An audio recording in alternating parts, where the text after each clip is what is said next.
네, 이번 시간에는 캐패시터에 대해서 공부를 해보도록 하겠습니다. 먼저 캐패시터가 어떻게 생겼는지 제가 한번 그려볼게요.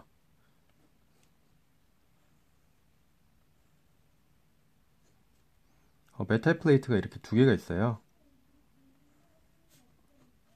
서로 마주보고 있고,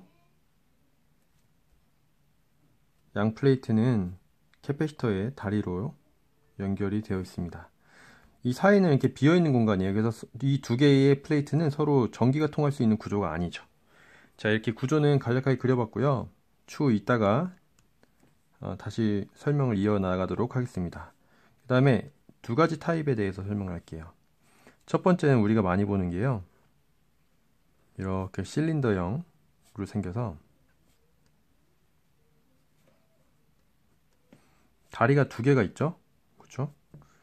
그리고 한쪽에는 보면 이렇게 마이너스 표시가 되어 있어요. 이쪽은 마이너스 쪽이다. 이쪽은 파지티브 쪽을 연결해야 된다. 라고 표시가 되어 있고요. 이런 타입을요. 일렉트롤리틱 캐패시터라고 부릅니다.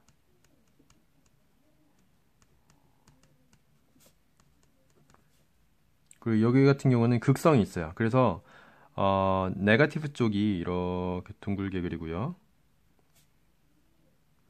파지티브 쪽을 직선을 그려서 이런 식으로 표기를 합니다. 그래서 이쪽이 파지티브 쪽, 이쪽이 네거티브 쪽이 되겠죠.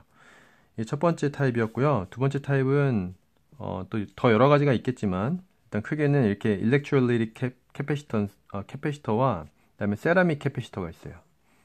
세라믹 캐패시터는 그냥 이렇게 네모나게 생겼습니다. 보통.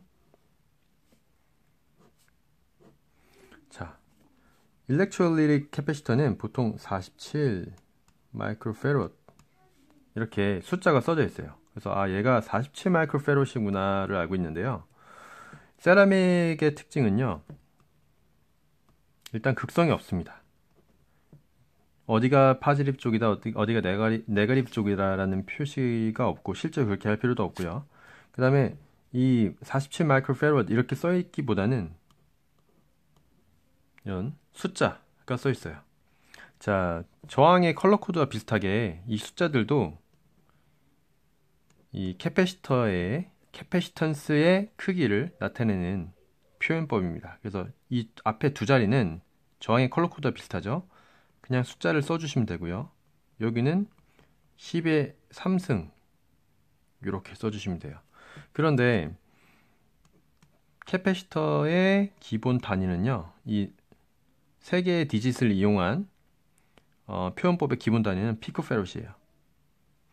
그래서 이걸 이렇게 불러주면 이 친구는 만 피코페롯이구나 라고 우리가 알 수 있는 거죠. 103이라고 써있으면 만 피코페롯이구나. 그리고 뭐 좀 조정을 하자면 10 나노페롯 이렇게 환산할 수 있겠죠. 자, 이렇게 두 가지 캐패시턴스 타입에 대해 배웠고요.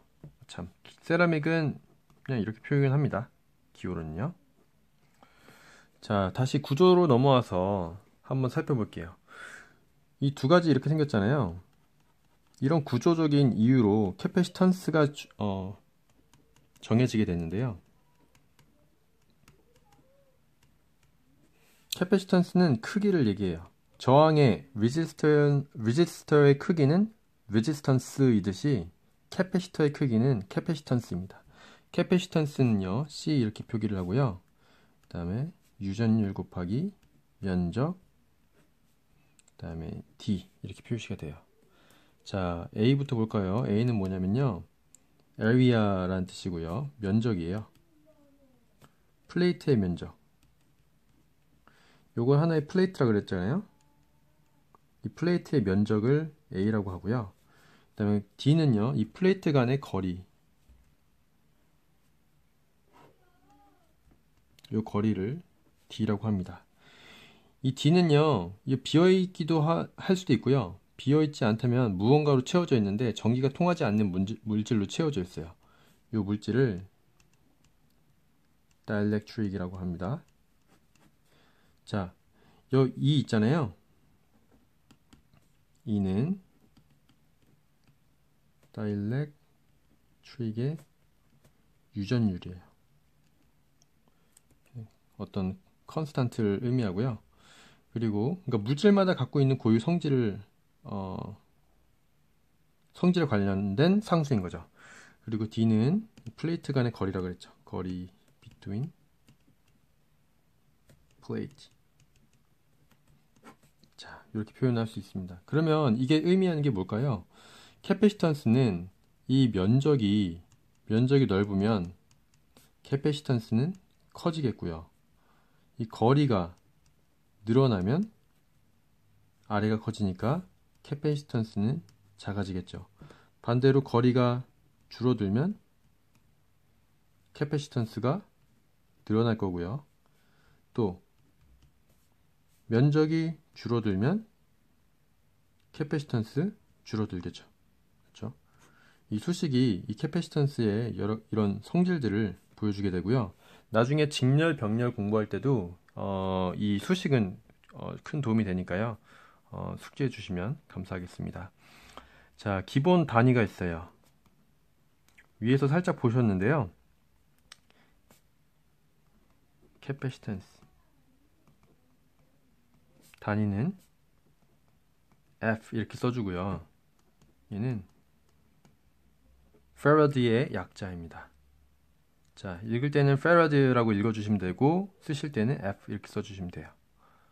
자, 그리고 기본적으로 마이크로페럿, 그 다음에 피코페럿이 기본 단위예요.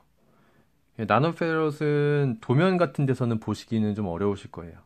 그래서 우리가 이제 뭐 이게 10 나노페럿이다 이렇게 표현하는 거에 대해서 잘못된 건 없는데 기본 공식적인 도면이나 어떤 스펙 뭐라 그러죠? 스펙 시트 같은 경우에는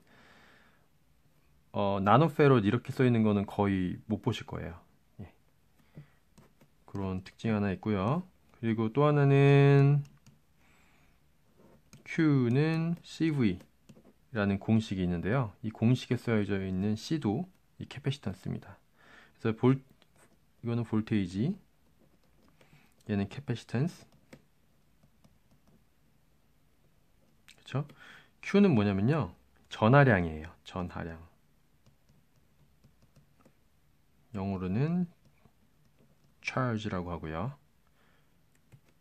좀 헷갈리실 수 있는데 단위가 C 이래서 쿨롱입니다. C 여기서는 캐패시턴스고 단위는 페라드고요. 얘는 볼테이지를 의미하고 단위는 볼트죠. 그죠? 얘는 단위랑 똑같네요. 근데 캐패시턴스 C는 캐패시턴스를 의미하고 단위는 페라드. Q는 전하량 charge를 의미하고 단위는 캐패시턴스. 이렇게 됩니다. 이렇게 오늘은 캐패시터에 대해서 공부를 해봤습니다. 수고하셨습니다.